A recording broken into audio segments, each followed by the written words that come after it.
Assalamualaikum warahmatullahi wabarakatuh.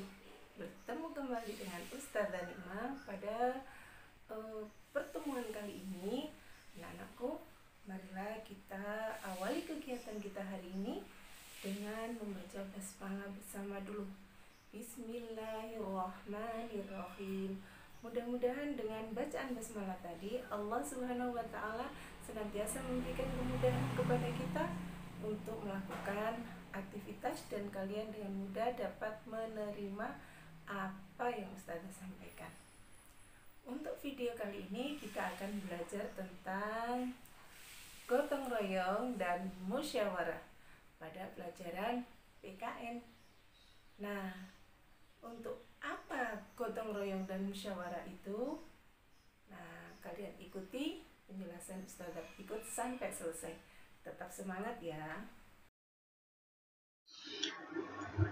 Oke, selanjutnya kita belajar PKN mengenai pengamalan sila keempat Pancasila, yaitu gotong royong dan musyawarah.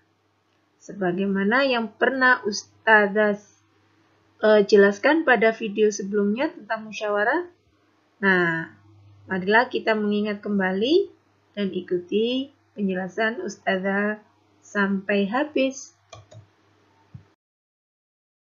Yang pertama mengenai gotong royong. Apa itu gotong royong? Gotong royong adalah kerjasama atau bisa disebut dengan kerja sama. Selanjutnya, nilai gotong royong sudah ada sejak zaman nenek moyang kita dan sesuai dengan sila Pancasila, yaitu sila keempat.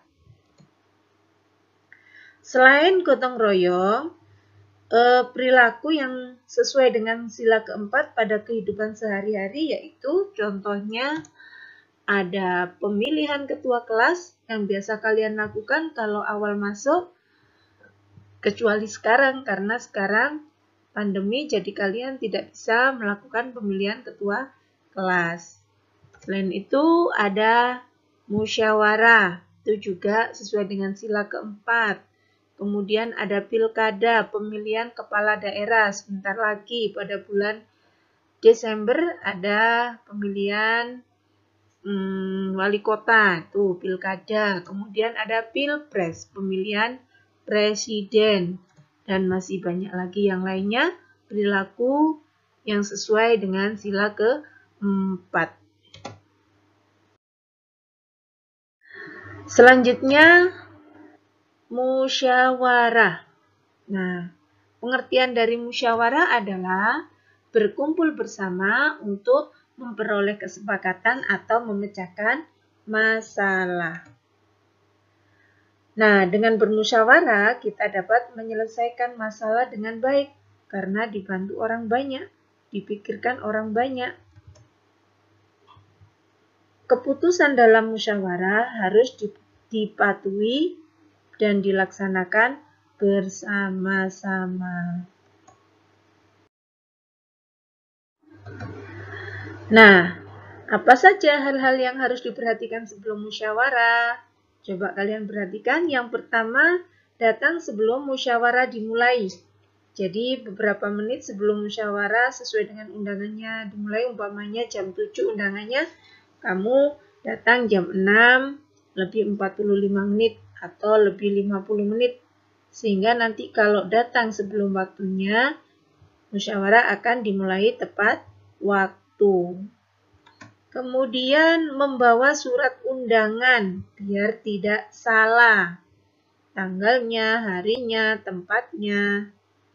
Ya, terus ada berpakaian yang sopan dan rapi biar tidak salah kostum.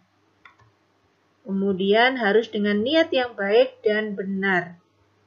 Jadi niatnya rapat atau musyawarah, bukan didasari dengan niat yang lain. Sudah salah kalau didasari dengan niat yang lainnya ya. Harus diluruskan dulu niatnya. Kemudian hal-hal yang harus diperhatikan saat bermusyawarah. Nah, ini penting. Coba kalian perhatikan. Yang pertama, kalian harus bisa mengendalikan perkataan. Kalau ngomong, karena orang banyak, jangan asal ngomong. Karena bisa menyakiti hati orang lain. Jadi kalian harus bisa mengendalikan perkataan kalian. Kemudian, mendengarkan pendapat orang lain. Selanjutnya, jangan menguasai pembicaraan. Artinya semua orang itu berhak untuk berpendapat.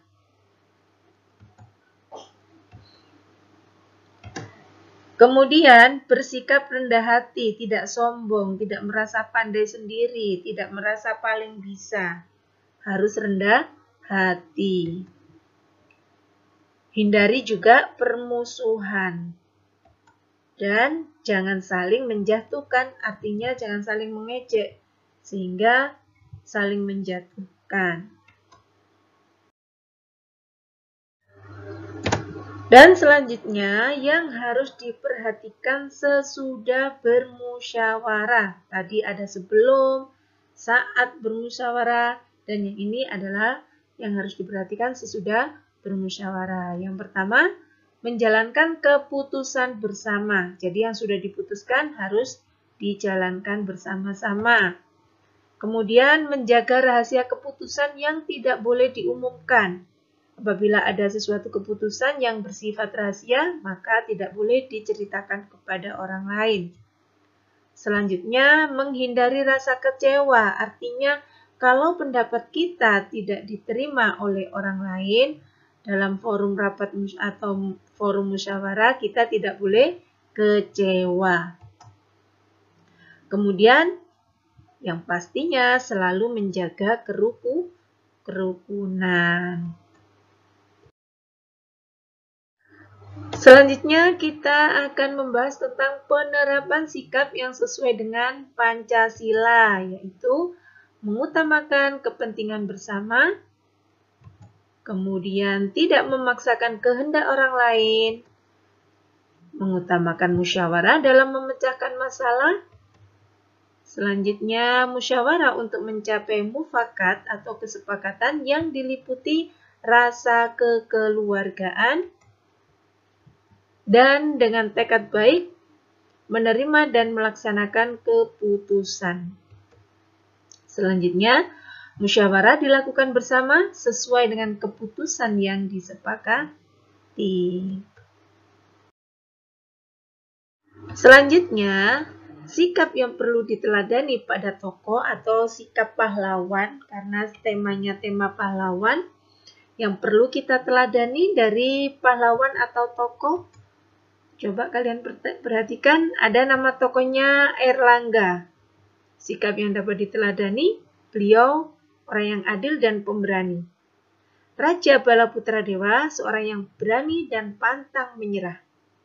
Gajah Mada, seorang pati yang kuat, pemberani dan pantang menyerah yang dikenal dengan Sumpah Palapanya. Kemudian ada Pangeran Diponegoro yang selalu bersikap rendah hati, rela berkorban dan pantang menyerah. Yang terakhir, Raja Purnawarman adalah orang yang pemberani, jujur, dan gigih.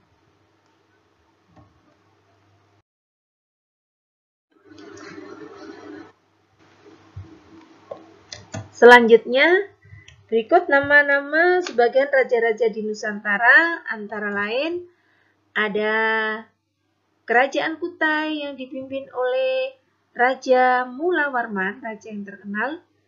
Peristiwa penting pada masa pemerintahan Raja Mulawarman adalah ketika beliau memerintah, melakukan upacara dan memberikan hadiah kepada Brahmana 1000 ekor sapi. Wow, jumlahnya cukup besar.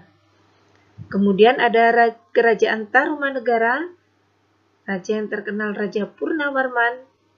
Peristiwa pentingnya memiliki banyak prasasti dan sebagai sumber penyebaran agama Hindu. Yang ketiga, Kerajaan Mataram Hindu. Raja yang terkenal adalah Raja Panangkarang. Peristiwa pentingnya bersatunya dinasti atau keturunan Sailendra dan dinasti Sanjaya dalam ikatan perkawinan beda agama. Yang keempat, ada Mataram Islam. Raja yang terkenal adalah Raden Mas Rangsang. Pada tahun 1755 Masehi dilakukan Perjanjian Giyanti yang membagi wilayah Kerajaan Mataram menjadi dua wilayah, yaitu daerah Kesultanan Yogyakarta dan Kesultanan Surakarta. Yang terakhir, Kerajaan Sriwijaya. Raja yang terkenal adalah Raja Balaputra Dewa. Pada masa pemerintahan Balaputra Dewa, peristiwa pentingnya adalah Kerajaan Sriwijaya merupakan kerajaan pertama yang menguasai maritim dan pusat pembelajaran agama Hindu. Nah, setelah Ustazah menjelaskan apa itu gotong royong dan musyawarah, mudah-mudahan kalian semua mengerti dan bisa mengamalkan dalam kehidupan sehari-hari nilai-nilai Pancasila, termasuk kalian hidup rukun dan selalu bergotong royong serta musyawarah dalam sesuatu hal. Nah, tapi ingat, tidak boleh bergotong royong atau bekerja sama dalam ulangan. Nah, anak-anakku, mudah-mudahan apa yang Ustazah sampaikan bermanfaat buat kalian. Dan pesan Ustazah, tetap rajin sholat, bantu orang tua, semangat dalam belajar. Ustazah ucapkan terima kasih. Assalamualaikum warahmatullahi wabarakatuh.